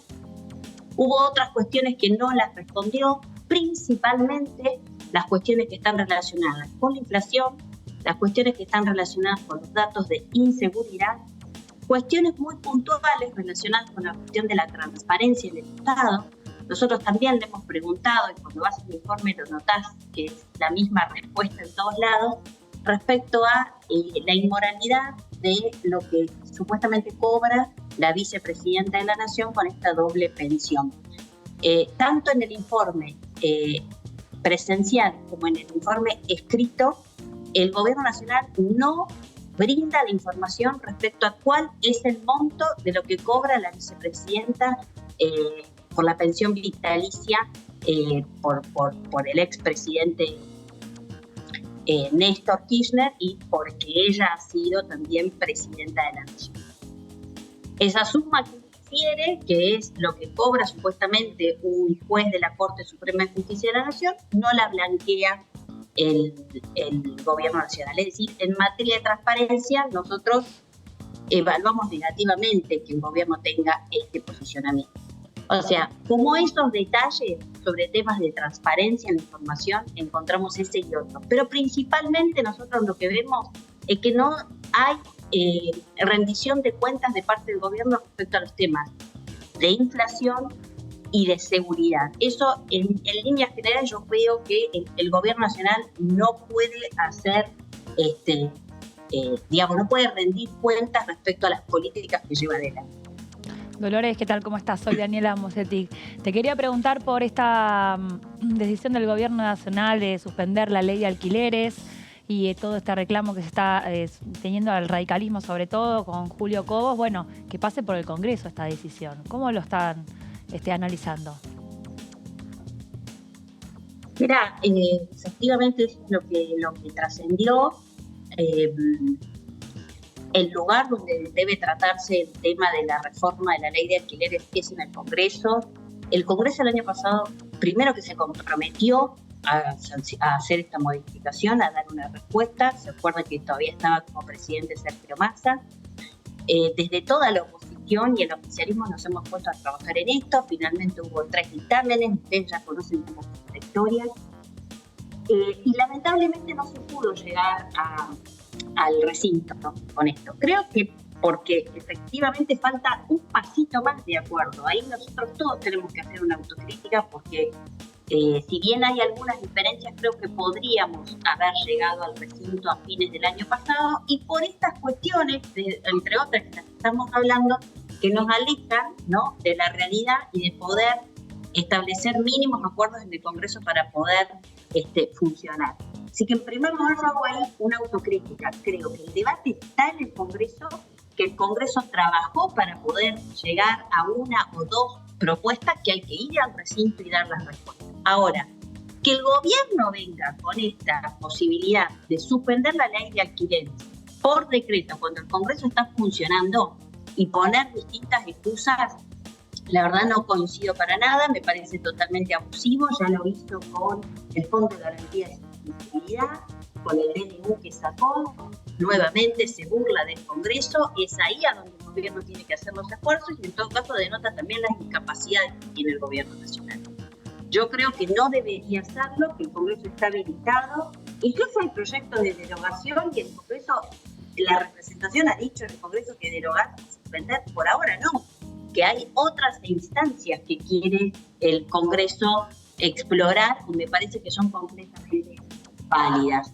No sé por qué, si tendrá un problema el gobierno nacional con el bloque oficialista, que no quiere que se trate el dictamen del bloque oficialista. Bueno, creo que esto nosotros lo tenemos que resolver en el Congreso. Estamos en conversaciones con los diputados de Juntos por el Cambio. Vamos a activar las conversaciones con el resto de los actores también de la oposición y del oficialismo para ver si nosotros le podemos dar una respuesta. Pero la verdad que estando el Congreso en plenas funciones no tiene ningún sentido que el gobierno tome esta decisión autónomamente cuando es una potestad del Congreso. No va a suspender una ley que está afectando justamente el Código Civil. Sí creo que nosotros tenemos que dar una respuesta sobre esto, porque la verdad que es uno de los temas más preocupantes que hoy tiene la sociedad, la cuestión de los alquileres. Entonces ahí nosotros también tenemos que hacernos cargo.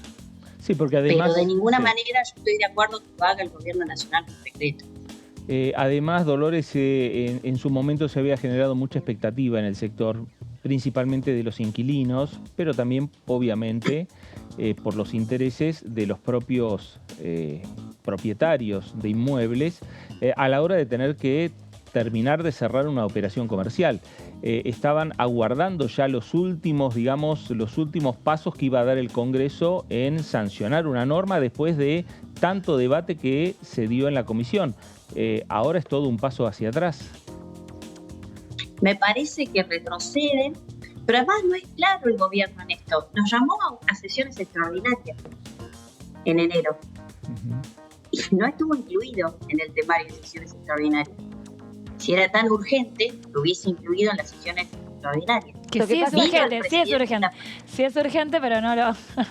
porque incluyó algunos temas, la verdad que eran sorpresivos que estuvieran incluidos, sabía que nos iban a tratar, ya con verlos en la lista. Lo que pasa es que les explotó ahora el problema, Dolores, porque bueno, justamente a la hora de tener que revalidar los contratos o realizar nuevos contratos, el dato de inflación superior al 100%, en muchos casos generó que las subas en febrero y marzo, sobre todo, fueran realmente impactantes, ¿no?, para los inquilinos, impagables.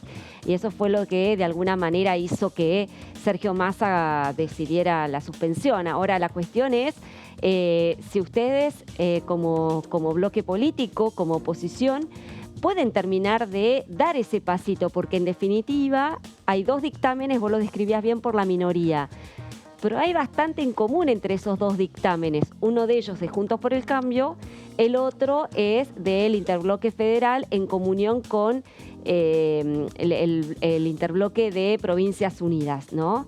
Entonces, bueno, la cuestión es ¿Cuándo podría darse, concretarse, cristalizarse ese paso final? Bueno, te repito, incluso a fines del año pasado se volvió a hacer ese intento. Incluso se habían manifestado algunas voluntades por parte de Juntos por el Cambio y del Interbloque Federal y Provincias Unidas para tratar de delimitar lo máximo posible esas pequeñas, si se quiere, diferencias, pero que son en el fondo sustanciales si hablamos en materia estrictamente legislativa, ¿no? Las implicancias que tiene.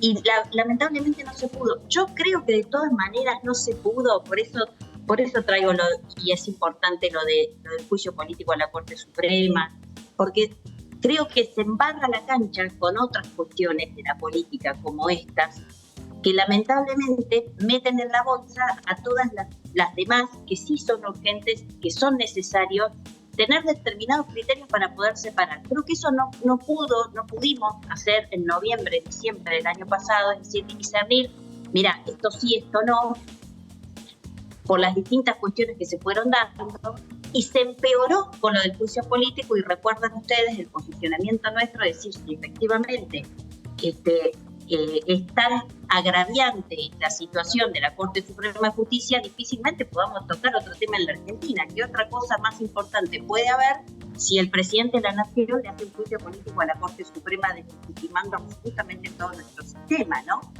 Entonces, esto fue un poco la preocupación que nosotros manifestamos a fines de enero, principios de febrero, cuando dijimos, de esta forma es imposible trabajar los temas con el oficialismo.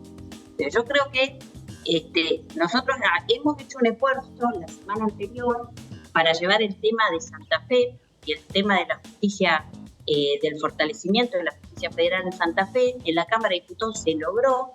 Entonces, fíjate que nosotros estamos pudiendo tratar de desandar ese camino instalado por el Frente de Todos de quererse atropellar lo que viene por delante y no importa más nada, y tratamos de poner sobre la mesa lo que es importante. Creo que lo mismo se podría hacer con la ley de alquiler. Y creo que se dan esas circunstancias siempre y cuando el oficialismo, por eso, pueda cumplir con estas reglas mínimas que pedimos nosotros del funcionamiento, ¿no?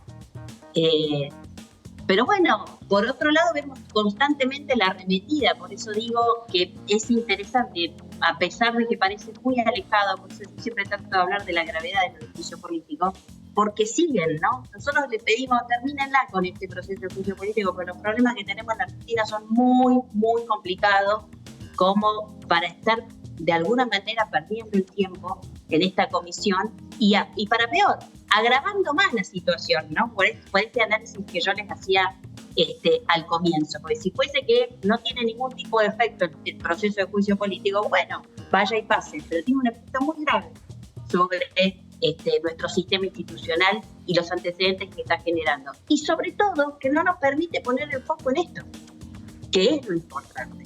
Así que yo apelo, vamos a estar en conversaciones, hemos estado durante el día para ver si podemos efectivamente hacer un esfuerzo de ir al recinto con estos dictámenes, y veremos si efectivamente lo podemos solucionar, porque es muy angustiante la situación que estamos viviendo respecto al tema chileno.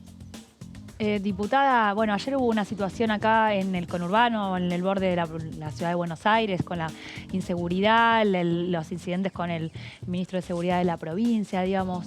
¿El Congreso se está ocupando? O sea, ¿ustedes piensan que el Congreso podría tener mayor injerencia en el área de seguridad? Porque generalmente cuando se tocan temas de área de seguridad hay ideologías muy enfrentadas, ¿no? Ahora, bueno, con el tema del fortalecimiento de la justicia se le encontró una vuelta, pero el Congreso no está en agenda, ¿no? ¿De inseguridad en el Congreso? No, bueno, efectivamente es uno de los temas que nosotros queremos llevar, por eso te decía que el jefe de gabinete nos quedó un sabor muy amargo respecto al tema de inseguridad.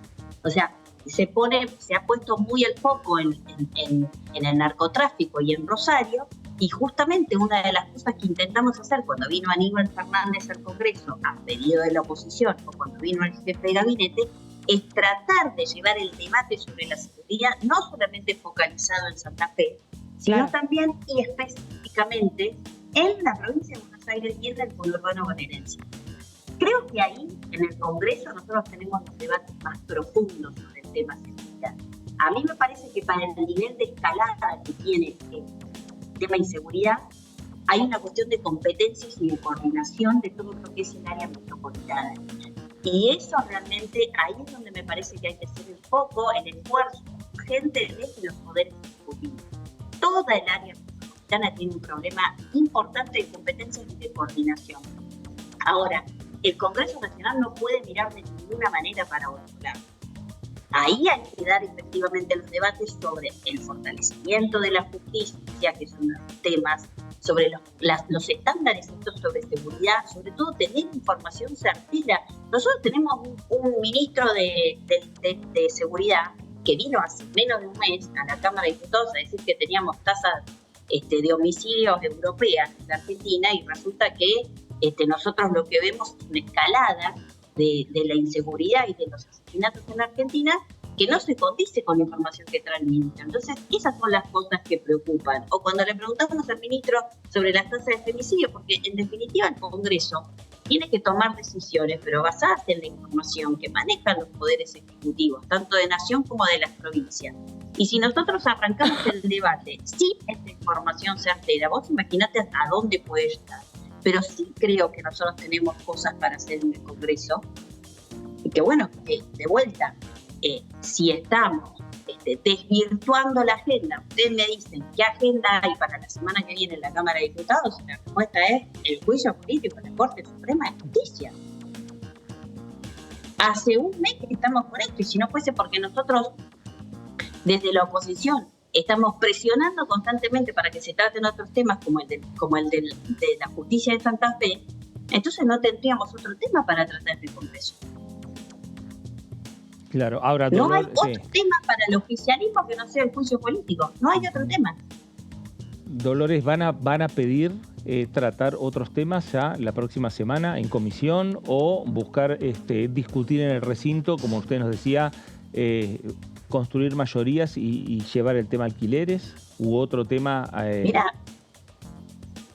Mira, de mínima, al menos hoy el trabajo a raíz de esto, ¿no? Porque nosotros veníamos hace rato pensando en la cuestión de si retomábamos, cómo retomábamos la cuestión de alquileres. Hace rato, digo, desde febrero, marzo, principios de marzo, que estamos intentando acercar posiciones y vamos a tratar de hacer un esfuerzo más ahora. Definitivamente lo tenemos que hacer ese esfuerzo. Y vamos a ver si lo logramos. Yo creo que nosotros no estamos lejos de lograr un acuerdo con el Interbloque Federal y Provincias Unidas. Deberíamos poder hacerlo, pero vamos a ver si lo logramos.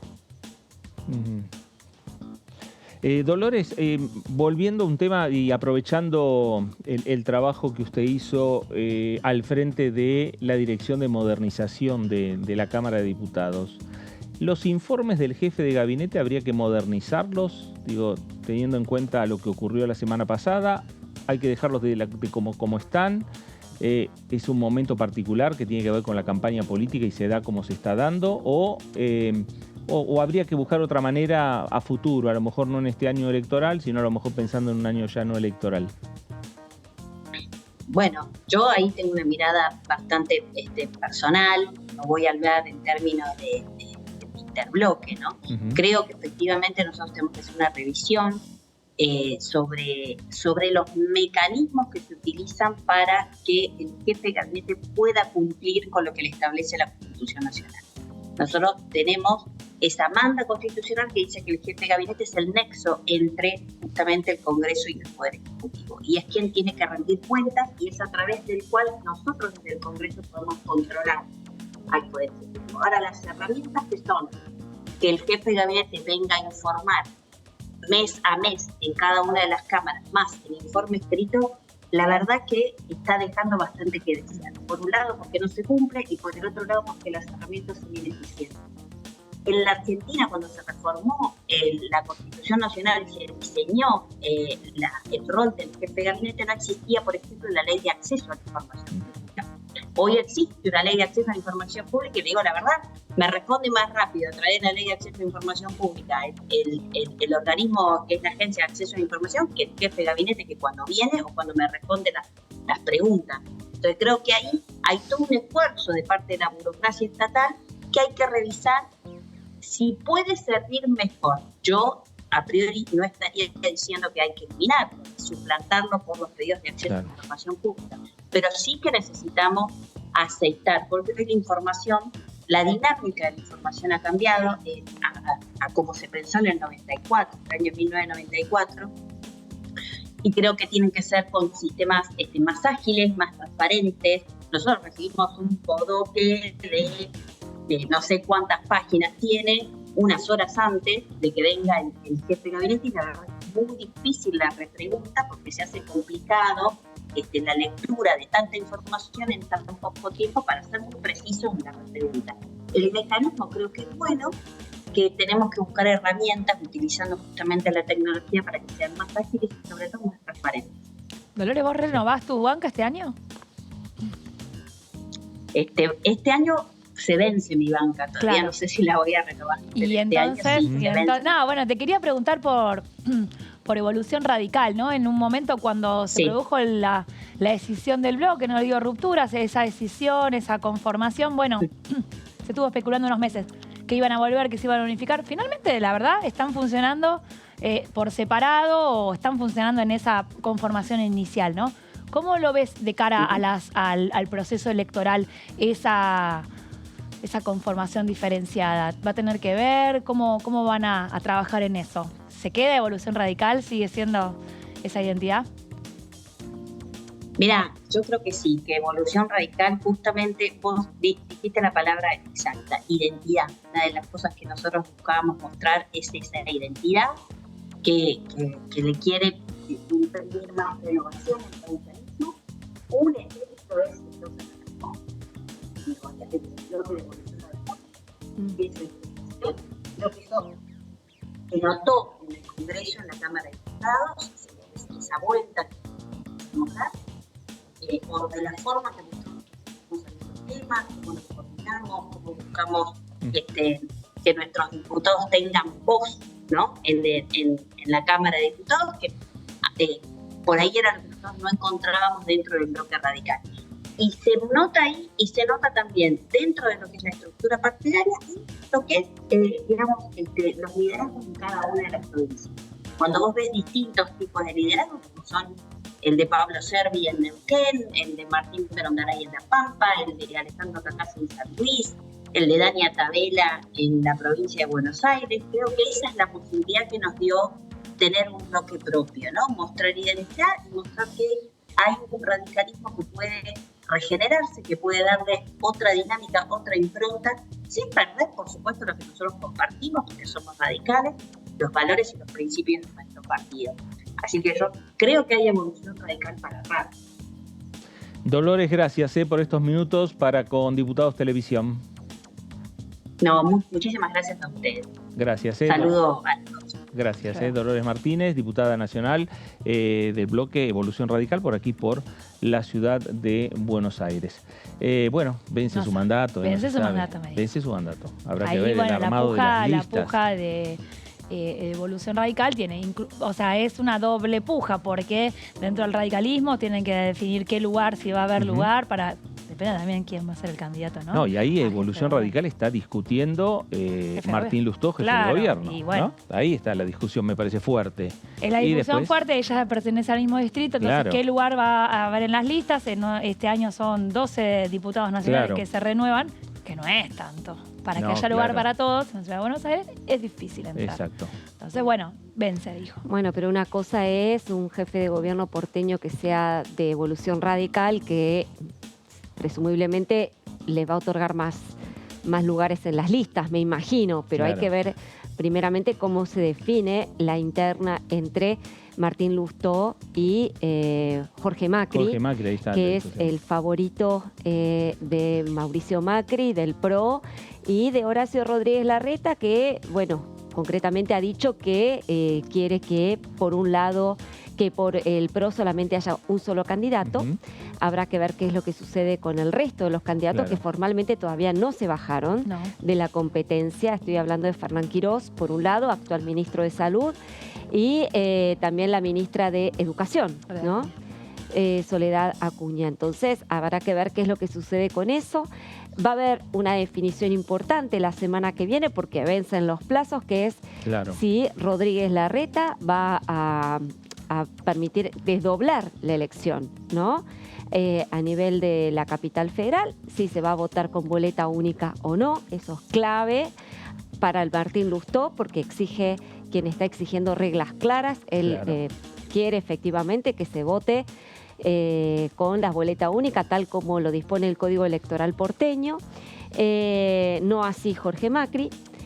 Así que bueno, hay una ebullición importante en la ciudad de Buenos Aires en la que se define principalmente si este distrito va a seguir en manos del macrismo o si cambia de signo político. Bueno, ahí está la discusión que se da por estas horas en la ciudad de Buenos Aires, como discusiones que se dan en cada uno de los distritos en lo que tiene que ver con las elecciones locales. Y después, obviamente, está también la discusión a nivel general con el calendario electoral a nivel nacional, las PASO, los cierres de las listas, las elecciones primarias y posteriormente las elecciones nacionales. Y todo eso tiene una repercusión directa en la actividad que tiene que tener el Congreso de la Nación. Por eso también las conversaciones a veces de ir señalando, ir viendo los momentos, los tiempos en los cuales se pueden discutir algunos temas en comisión o hasta algunos temas en el recinto de la Cámara de Diputados. Cambiamos de tema y hablamos y recordamos un segmento del programa Punto Género de ayer por la noche, ayer a las 23 horas, donde se habló del tema de violencia y donde hubo funcionarias, principalmente con quien estuvieron dialogando, funcionarias del Ministerio de Mujer, aquí a nivel nacional, que estuvo aquí en los estudios de DTV, en Punto Género. Ayer por la noche pasaba esto. Lo que nos propusimos fue crear un sistema federal que permita reunir, recopilar y sistematizar información de todas las provincias y jurisdicciones del país, pero además no solamente poder producir estadísticas, sino que sea una herramienta de gestión de los casos. Entonces nos encontramos con una serie de estadísticas larga, pudimos recopilar información de 10 años en relación a la materia desde el 2013 para acá, con un incremento sustantivo en los últimos 2 años con la creación del ministerio y la creación de programas. Y lo que nos encontramos es que las personas que están en situación de violencia por motivos de género encuentran una respuesta fragmentada del Estado, algo que sabíamos y que el sistema se propone de alguna manera saldar. Porque lo que nosotras habíamos detectado y que las feministas y las transfeministas sabemos hace tiempo es que el Estado tiene esta respuesta desarticulada, fragmentada, descoordinada, que las personas van por muchas instituciones del Estado y tienen que volver a contar todo el tiempo lo que les pasó. El sistema integrado de casos se propone desde el Estado generar una herramienta desde la gestión de información que permita reducir esa revictimización y que todos los organismos que tenemos competencia en el tema podamos consultar en un padrón las historias de estas personas y así gestionar mejor una respuesta estatal. En definitiva, el objetivo principal es brindar una mejor respuesta y para eso era necesario tener mejor información. El sistema permite registrar todos los casos. El problema es que, o no sé si es el problema, es una realidad, mayormente los organismos están abordando los casos de violencia doméstica, que es la mayor demanda sobre el Estado. Pero el sistema sí permite también relevar violencia obstétrica, violencia institucional, violencia laboral. Es un registro administrativo y refleja la asistencia que buscan las personas en el Estado. En la medida en que hablemos más de violencia obstétrica, seguramente se acerquen más las personas a buscar asistencia al Estado por violencia obstétrica y tendremos más casos en el sistema integrado. Entonces es dinámico y un poco lo que las estadísticas reflejan será también la relación de la sociedad con esta problematización en la agenda pública de los tipos y modalidades de la violencia por motivos de género.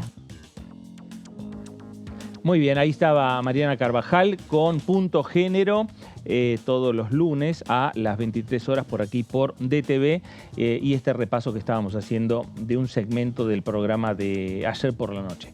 Nos vamos a ir ahora a nuestro móvil para saludar a Lourdes López con información del Congreso Nacional. Lourdes, buenas tardes.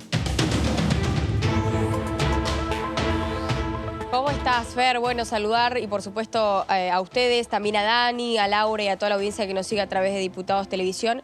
Les quería pedir si me podían sacar la vuelta porque estoy escuchando el retorno. Bueno, ahí está hecho el como pedido. para también a ver si se puede. Mil gracias, así los puedo escuchar muchísimo mejor y contarles la información mejor según lo que va a suceder la semana que viene también. Pensando el martes 11 de abril con la Comisión de Juicio Político que va a comenzar a las 13 horas, según lo que establece también el artículo 53 de la Constitución Nacional.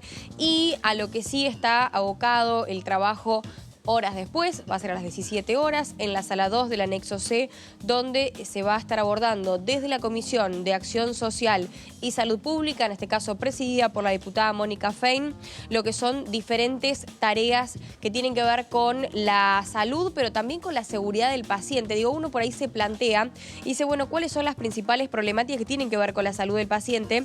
Acá van a estar con invitados, con la presencia de diferentes expertos que van a exponer sobre la temática seguridad del paciente y a continuación se van a recibir expositores que harán su opinión especializada sobre evaluación de tecnologías sanitarias. Esto fue un tema que fue abordado también en la última asamblea de Asamblea Mundial de la Salud, organizada por Organización Mundial de la Salud, donde se trabajó, por supuesto, el tema de, bueno, cuáles son los principales puntos que tienen que ver con la salud, con la seguridad, muchas veces por el procedimiento, muchas veces por el sistema en general, por los especialistas que lo trabajan, también puede ser por la misma práctica clínica. Bueno, hay un montón de factores que pueden influir en evitar el daño o evitar las lesiones frente a la vida del paciente y a su sanidad. Pero bueno, justamente esto es uno de los temas que se van a estar tocando, que también es muy importante. Acá tengo data justamente, y es el intento consciente de evitar lesiones causadas por la asistencia médica y la condición previa para la realización de cualquier actividad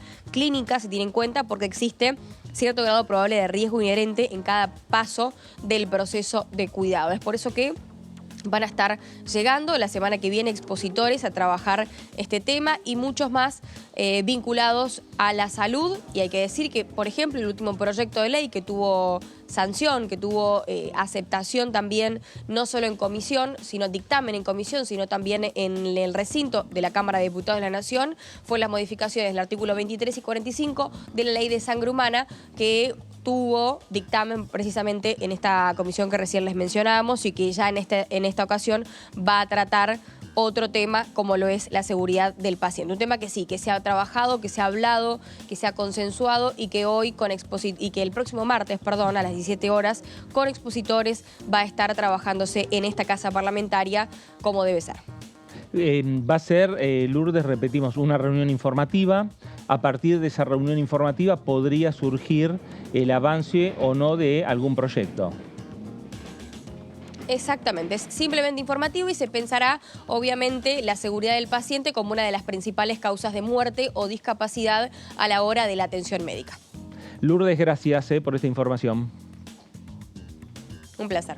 Gracias. Ahí estaba Lourdes López con información que tiene que ver con la agenda parlamentaria de la próxima semana. Ya agenda parlamentaria que tiene, repetimos, dos temas ya fijados: el juicio político y este tema que nos traía Lourdes de la Comisión de Acción. Pero hay otros temas, Dani, a ver, que el oficialismo y la oposición podrían ponerse de acuerdo y que formen parte a futuro de la agenda parlamentaria, que es el proyecto de ley de agroindustria. Exactamente, creo que entra en el top 10 de los temas que más hemos hablado desde el 2021, claro. Porque tuvo 1000 oportunidades, tuvo 1000 reuniones de comisiones, tuvo 2 veces en extraordinarias este proyecto, la ley de agroindustria, fue presentada en la Casa Rosada, pasaron distintos ministros de Agricultura, claro. O sea, tiene toda una historia este proyecto de ley de agroindustria que quieren que salga antes del fin de año, antes que termine esta gestión por lo menos, y está dándose un nuevo impulso. El bloque de diputados del Frente de Todos volvió a presentar el proyecto de ley de fomento al desarrollo agroindustrial, el cual había sido presentado por el Poder Ejecutivo en 2021, ahí en el Museo del Bicentenario, había habido un acto, pero perdió estado parlamentario sin haber logrado llegar nunca al recinto. Por eso, finales del año pasado, pierde estado parlamentario. Había habido algunos avances, algunas intenciones de acercar posiciones porque las entidades agropecuarias había cosas que no estaban de acuerdo, pero no dio la agenda del 2022 como para llevarlo al recinto. Por eso el Frente de Todos otra vez lo vuelve a presentar y ahora con otro planteo, ¿no? Cuenta ahora con el respaldo de 60 entidades productivas representativas del sector agroindustrial de la Argentina y es una síntesis entre el proyecto original presentado por el Poder Ejecutivo y los aportes realizados en los meses siguientes por diputados de distintos bloques políticos y por las entidades representativas del sector. Cuando fue la primera parte del tratamiento, el titular de la Comisión de Agricultura, Ricardo Burjaile, por ejemplo, había dicho que él estaba de acuerdo con el espíritu. Y así sucedía con distintos representantes de distintos bloques, por afuera del Frente de Todos, como que había que hacer algo. Había una coincidencia en que había que modernizar, actualizar algunos protocolos, algunas cifras, algún funcionamiento, pero una ley de agroindustria es muy macro también. Claro. Abarca un montón de sectores. Ahí estábamos hablando de 60 entidades productivas que están, digamos, le dan el apoyo también porque pudieron hacer aportes, ¿no? Esto realmente no nos sirve, esto no nos gusta, esto no es práctico en nuestra vida cotidiana, porque hay muchas veces se hacen leyes desde la Casa Rosada, desde el Congreso, que no sirven en el día a día de la gente, por ejemplo, que está trabajando en el campo. Claro, ¿no? Hay que pensar a largo plazo, pero Exacto. también hay que pensar en el día a día. O sea, ahí está la discusión. Entonces dijeron, no, esto no nos gusta. Entonces, ¿qué hacemos? ¿La bochamos? No, vamos a ver si hacemos algo mejor. Entonces, eso es lo que salió ahora. Que todavía no tiene ninguna instancia de tratamiento, pero sabemos que está en agenda, ya volvió a estar. Bueno, hubo una reunión hace 2 semanas nada más y que estaba la imagen entre Casareto y Buyalde, claro. O sea, el presidente de la Comisión de Industria y el presidente de la Comisión de intereses agrícolas. Exacto. ¿no? De agricultura. De agricultura, bueno, exactamente. Ahora, uno es del oficialismo, otro es de la oposición. Sí, claro. Además, hubo buenos trabajos en conjunto los dos. Ya coincidieron en otros tratamientos. ¿Qué dice el nuevo proyecto? Se mantiene el concepto de agroindustria, de cadenas de valor y de economías regionales. Ya sabemos, las economías regionales son lo que es a escala menor, lo que son algunas plantaciones, algunos cultivos en distintos lugares puntuales, que son a escalas menores, que son pymes, que son empresas familiares. Bueno, es distinto a la agroindustria, ¿no? En ese caso, trata de darle importancia a cada uno de los sectores. Se extiende la vigencia a 10 años de plazo, especialmente atendiendo a las economías regionales. Finalizado el mismo, se faculta al Poder Ejecutivo para extender el plazo si se cumplieron los objetivos y resultados esperados. El original eran 4 años con opción a prórroga. Es decir, esto es lo que vos justamente decías, lo del plazo, lo del largo plazo. Se hablaba de 4 años con posibilidad de en 4 años revisar. Y la verdad que para distintas campañas agropecuarias 4 años es poco. Claro. Entonces, ¿qué seguridad tenemos en cuanto a lo que es la norma de lo que nos rige, las exportaciones? Bueno, mañana se espera un anuncio importante sobre el tipo de cambio para el agro también. Bueno, ¿qué certidumbre tenemos de un año al otro? Entonces, ahí una de las propuestas fue extender este plazo de vigencia a 10 años, con las condiciones por 1 década. Claro. A ver cuál es la otra. Se crea la ventanilla única digital para adherirse al régimen y se elimina la palabra registro. Se simplifica toda la operatoria de la ley. Como suele suceder en el Estado y con la burocracia, una de las quejas también había sido que era engorroso el procedimiento para estar registrado. Entonces, se habla de una ventanilla única digital. Ya digital suena bien. Claro, es otra suena cosa. Bien, ¿no? No suena a papel a tener que presentar a sellos, ¿no? Entonces, ahí se elimina la palabra registro para crear un sistema más simplificado de adhesión. Claro. Se establece la demostración de la incrementalidad cada 2 ejercicios fiscales para mantener todos los beneficios del régimen en relación a aumentos de ventas, producción física, exportaciones físicas, personal ocupado y inversiones. Se incorporan los balances y estados contables como requisito para el caso de las cooperativas. Haga esto, ¿qué significa? El original era que la incrementalidad se evalúa cada año. Bueno, estamos en 2022. En abril de 2023 vemos si aumentaste las ventas, si aumentaste el volumen. Y puede ser que haya tenido una campaña muy buena como que haya tenido una muy mala. Y eso no significa que esa sea mi película, es una foto. Entonces se cambia de 1 a 2 años esta revisión sobre la situación de cada registro agropecuario. Y le da más tranquilidad al productor. Claro. O por ahí tuviste una campaña buenísima y después te queda ese estatus que vos decís, bueno, pero esta vez no me fue tan bien. Entonces, bueno, se incrementa de 1 a 2 años. Se reduce el plazo de amortización en todos los ítems a 2 cuotas anuales. El original era 3 y 4 cuotas, esto es muy específico del área. Se eliminó el listado de posiciones arancelarias y se amplió a todas las inversiones. Bueno, ahí también se ve que era muy reducido o muy discrecional o muy... ahora se amplió a todas las inversiones esto de las posiciones arancelarias. Se incorporaron nuevos ítems como semovivientes y plantaciones perennes para ser amortizadas en 2 años y en el caso de las inversiones y construcciones, la cuota al 50% de su vida útil para las empresas medianas y grandes. Bueno, esto evidentemente tiene una letra que también fue aportada por las entidades agropecuarias sobre qué es lo que necesitan del área impositiva también y del tema de las exportaciones también.